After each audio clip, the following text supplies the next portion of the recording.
নমস্কাৰ বন্ধু বান্ধৱীসকল। অহাকালি ৮ মাৰ্চত মহিলা দিৱস বা উমেন্স ডে।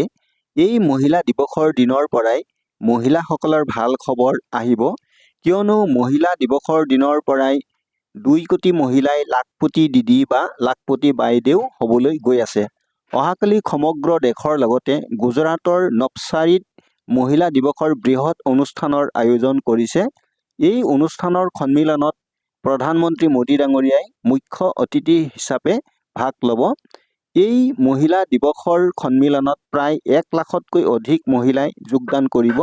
মহিলাসকলক লাখপতি দিদি যোজনাৰ দ্বাৰা আত্মনিৰ্ভৰশীল কৰি তোলাটোৱেই হৈছে মুখ্য উদ্দেশ্য। সমগ্ৰ দেশত 2 কোটি মহিলাক লাখপতি দিদি বা লাখপতি বাইদেউ বনোৱাৰ উদ্দেশ্য হাতত লৈছে চৰকাৰে।